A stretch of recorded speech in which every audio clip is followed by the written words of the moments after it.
pretty much keep the theme. Afternoon, people. I get half bucks. You get half marks. Okay. Get that too. Today we're training in safe work practices, specifically concerning the future uniform issue and the new procedural paperwork on high voltage substation sites. The good news first, the company, to the value of $485 per issue, get that hard hat off inside, thank you very much, sir. We'll be providing 2 issues of full uniform kit and safety wear per year per staff member. These will include 1 pair ear protectors, 1 hard hat, 1 pair leather gloves, 1 pair authorised safety footwear, basically leather shoes. We'd love to have steel caps, but we've gone the extra mile and we're giving you carbon caps because steel is bad. Eye protection, 1 pair, 5 pairs cotton high-vis work shirt, 5 pairs cotton cargo work pants. Basically you'll get these twice per year. You do not have to pay. You're expected to wear them on site. Anybody rocks up without the uniform after it has been issued, and we will be keeping track of who has been issued one, doesn't get let on the site. 3 infringements, goodbye. These are sackable offences. Here we have the big scary form. This should be the first one on top. Everything from here down, you guys do not have to worry about. Basically, all you have to fill out is the ID number of the site you're on, your staff ID number, which you already have, an authority number which will be given to you when you receive your new ID cards. Excuse me, might have been nice. Those ID cards will be issued to you, mailed to you.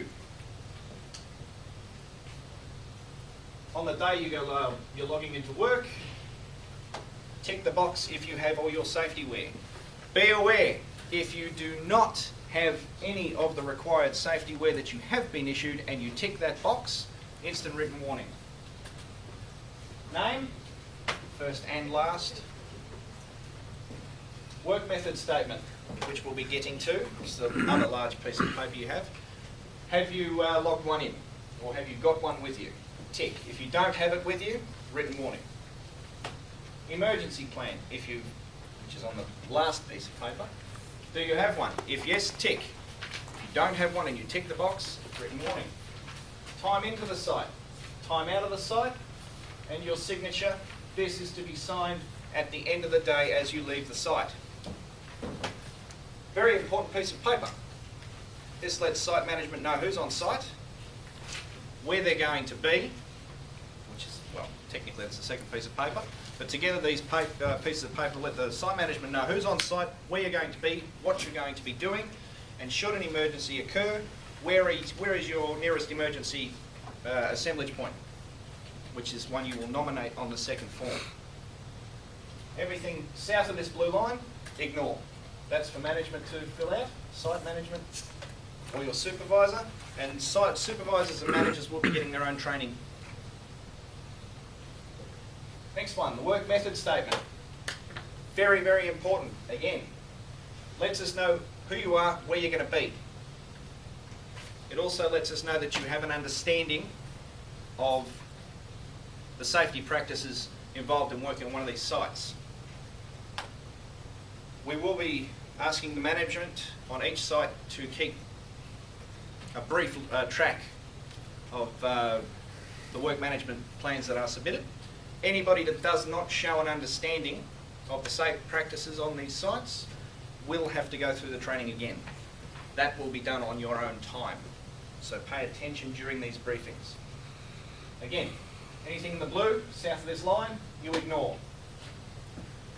Task to be performed. It doesn't detail where you're working, just what you're doing that day. If it's to repair a transformer or replace a switch, replace the switch.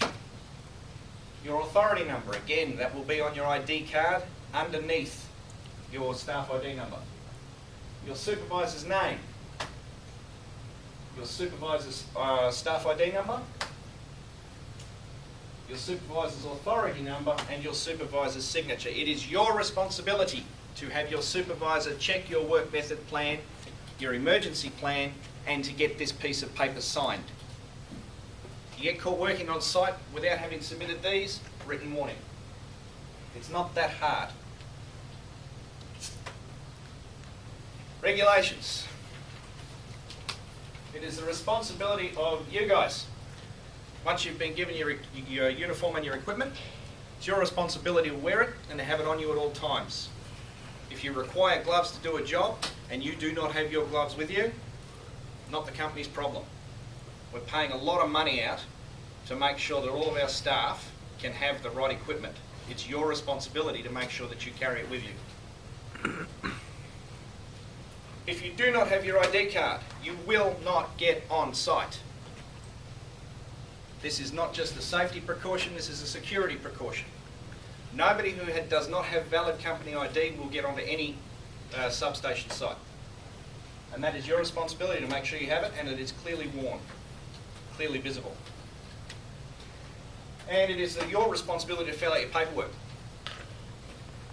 If you get caught not filling out your paperwork or not submitting your paperwork, not only will you get in trouble, your supervisors will get in trouble, your management will get in trouble. This is very important stuff. It doesn't just affect you guys. Company and employee considerations, the liabilities. As I mentioned, we will be providing you with 2 issues of uniform and safety gear per year. It comes to this second issue will be around mid-year. You get to 6 months, you've got holes in your pants, you've got shirts that are starting to fade, what have you, they're a bit stinky, we don't care. Bring them in, we will replace them. A week before the issue date, you will all be given a piece of paper with basically little check boxes on it. You tick what you need and how many of them you do need. Beyond that, the company will not replace any lost or damaged equipment. 2 issues is enough per year. After that, it's your responsibility. If you, I don't know, mucking around at lunchtime, what did you mention the other day? And you burn a hole in your pants with your cigarette lighter. If you've already had your second pair of pants, your problem, you're going to replace them.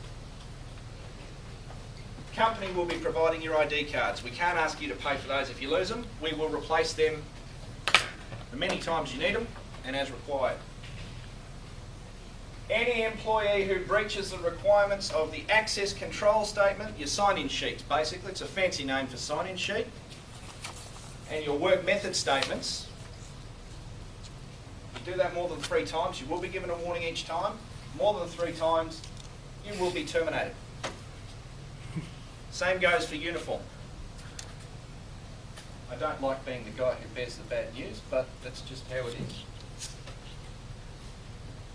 So what we've covered in this session is access control, your new procedural documentation, paperwork, protective equipment, and your employee responsibilities.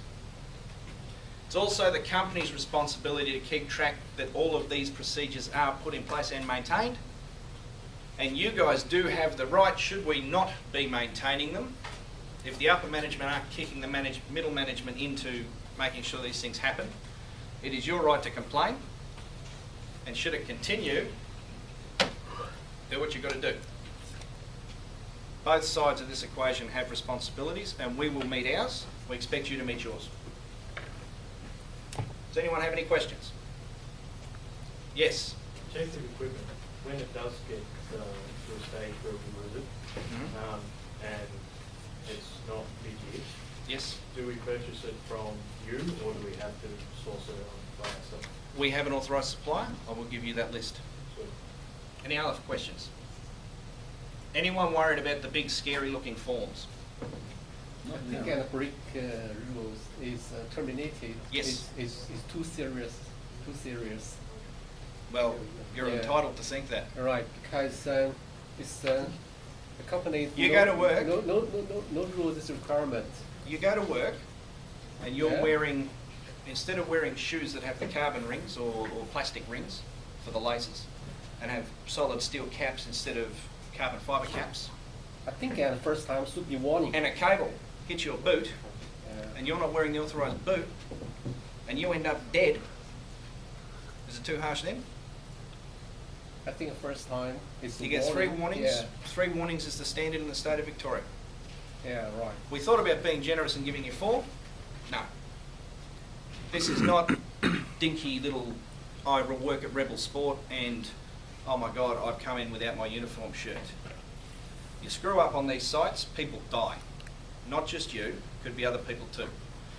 You die, you might give someone flash burns. You might blind someone. It's not just you. OHS, and I should write this in my last song, OHS is not just about you or you or you or you or me, it's about everyone who works for the company. Enough people get killed, burnt, injured, broken legs due to dodgy OHS practices when none of us have a job. Does that answer that question? It's not unfair according to the law. It might be unfair Yeah. out on the maybe street, but unfair, according to yeah. the law, not unfair. In terms of your authority numbers, what I will need everybody to do on the way out the door is to fill out the first grey form, the sign-in sheets, with your names. For the purpose of this exercise, we will assume you have staff ID numbers. Your staff ID numbers and all the other details at the top level. What will then happen is I will stamp those as you have passed your safety briefing. That piece of paper says you understand everything that has been said and you accept the rules. I will then fill out your authority numbers and they will be placed on your new cards. So before I get you to fill those out and then stamp them all, does anyone have any questions? Again. With the section where the supervisor fills it out, what if he refuses to, like you specifically go find him? Tell He's him- got to give you a reason. And if that reason is your work method statement is not real good, or you haven't nominated a reasonable emergency assembly point, if he can't be fagged, then go to another supervisor. In terms of your work method statements, there's something like this in the front of every one of these sites. And I actually got on the web and checked this out. There's something like that on the front of every one of these sites. Your emergency assembly area should be, if you are working here, and there's an emergency assembly area here, and one down here, do not put the furthest one down. Your emergency assembly area should be the nearest convenient place to where you are working. Yes? What happens if you work over the whole site? You don't have one area. Where will you be spending the majority of your time?